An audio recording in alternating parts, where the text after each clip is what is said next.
Hello दोस्तों, आज की हमारी कहानी है सबक। कहानी अच्छी लगे तो लाइक ज़रूर कीजिएगा। कोई कुछ भी कहे, मेरे बड़े बेटे बहू का तो कोई जवाब ही नहीं। मैं तो धन्य हो गई उनके जैसे बेटे बहू पाकर। जितने दिन भी उनके पास में रही, एकदम गर्मा गर्म रोटियां बनाकर खिलाई मेरी बड़ी बहू ने, और एक सुंदर सी साड़ी भी उपहार में दी है। भगवान करे ऐसे बेटे बहू सबको मिले। शारदा जी ने अपनी पड़ोसन से तड़के तड़के ही ये बातें कही और इठलाते हुए अपने घर के अंदर चली गई, क्योंकि शारदा जी 2 दिन पहले ही अपने बड़े बेटे बहू के पास शहर 1 हफ्ते रहकर जो आई थी, और वो अपनी पड़ोसन को ये सब बता रही थी। अपनी सासू माँ की कही ये बातें जब उनकी छोटी बहू बिंदु ने सुन ली, और वह सोचने लगी, मैं पूरे दिन सासू माँ की सेवा करने के साथ साथ उनके खान पान का भी कितना ध्यान रखती हूँ, जबकि माँ जी के मुंह से आज तक मेरी तारीफ के लिए एक फूटा शब्द भी नहीं निकला है, जबकि माँ जी बिना बुलाए ही उनके पास रहने को गई थी और तभी से उन्हीं का राग अलाप रही हैं, जबकि जेठानी ने भद्दी सी साड़ी माँ जी को दी है।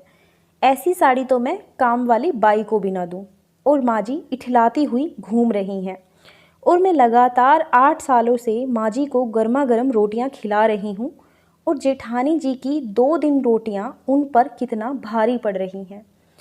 अब से मैं भी धीरे धीरे इनका काम करना बंद कर दूंगी, तब पता लगेगा माँ जी को। नहीं तो मैं ऐसे ही इनकी सेवा करती रहूँगी, और ये जेठानी जी की 2 दिन की गर्मा गर्म रोटियों की ही तारीफ 1 साल तक यूं ही करती रहेंगी।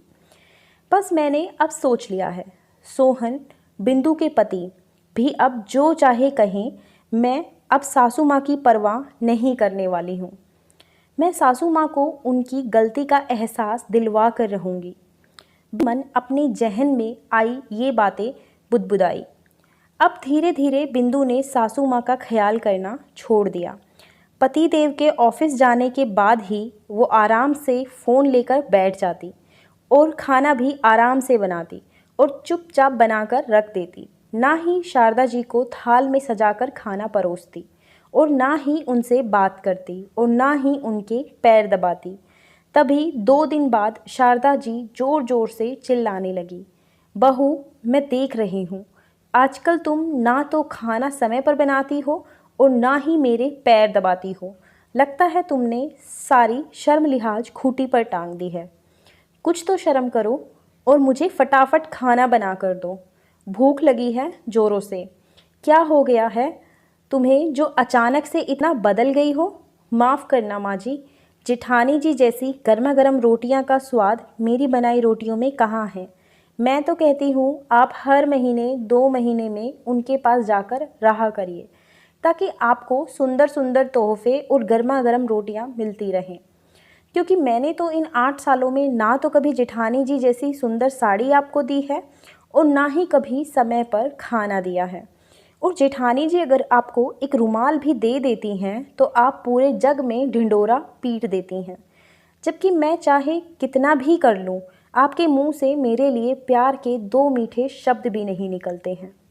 और हाँ, एक बात और, जेठानी जी आपको अपने पास बुलाने का कभी कोई निमंत्रण भी नहीं देती हैं। आप खुद ही पहल करके हमेशा उनके पास जाती हैं।